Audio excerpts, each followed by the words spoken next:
Okay, we got the tail lights back from the body shop.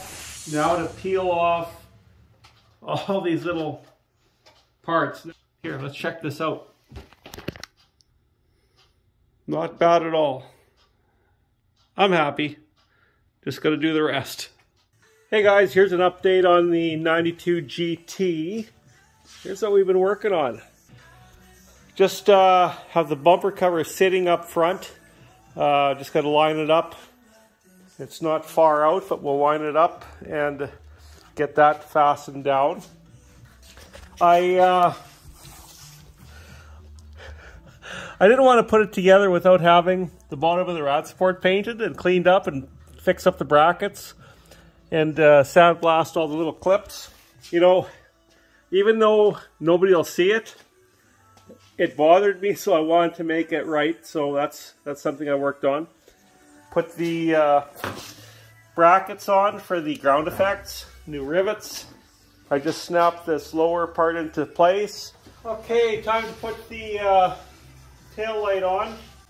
I want to put a little bit of sealant on the nuts so we don't get moisture inside. They turned out pretty minty. Perfect. Perfect. I remember back in 1987 cruising downtown Esterhazy with my 10-speed bicycle, and I remember it was probably late 1986, so the 1987s would have come out, and I would have saw a brand new Aero style Mustang GT. So the Aero style, the 86 had the 4 headlights. This 92 would be an Aero style. So 87, when they came out with the plastic headlights, I was riding my bicycle in Esterhazy down by Cushman's confectionery. So anyways, I'm riding my bicycle down the street, and up the street comes this kind of a dove gray 87 Mustang GT.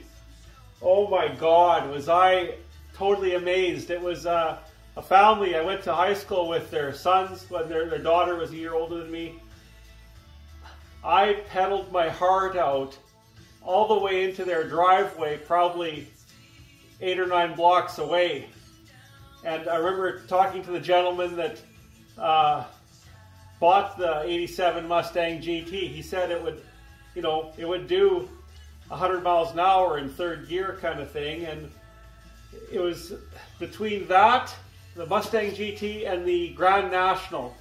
And he went with the Mustang because I think it was a better bang for the buck. The Grand National was more money, but the GT, from price point, he got a V8 engine, and he said from the normal car that he drove, if you wanted to pass somebody, you had to get your binoculars out. He said with the Mustang, you could see the color of their eyes and you still had time to pass. Anyways, that was the very first time I saw an Aero style, like an 87 Mustang GT cruising down the streets of Esterhazy. And that still sticks with me like it was yesterday. Like I said, I pedaled my heart out at my 10-speed all the way to their driveway just to see the car, and it had the cheese grater style taillights, the ground effects. Because back before 87, that was a big deal. If you could get a body kit, a ground effects kit for your car to make it look, you know, that much sleeker, that much more modern. When this car, the 87 and newer Mustangs came out, they had it all. The GT had it all. It was amazing. A good friend of mine, his mom had a red and silver one. And I just still remember driving in these cars the way they were. They're totally stock, but they had, you know, 300 foot-pounds of torque. They would put you back in the seat. Just the sound they made with their exhaust, even though it had catalytic converters and, you know, quieter mufflers, these cars sounded awesome. My goal is to make this car sound and feel just like it would have when it was new. So that's one of my best memories of these cars. Like I said, late 1986, I believe it was, in Esterhazy, and I was on my bicycle. I'm still peeling the decals off the second tail light. It's a real time-consuming process because it's fresh paint. You don't want to rush it, and there's so much to do on this car. I wish there was 2 or 3 of me because I want to do everything at once. But I just got to say, I got to take my time. The result in the end will be so worth it. I don't know what you think, but I love it. This looks totally amazing. I've got to paint the other side. Got the mirror on. And I can't wait to get this bumper cover fastened on. That's going to really make this a real reality that it's really coming together. And I'd put the sunroof in, but we got to put the headliner in, and the headliner fastens onto this.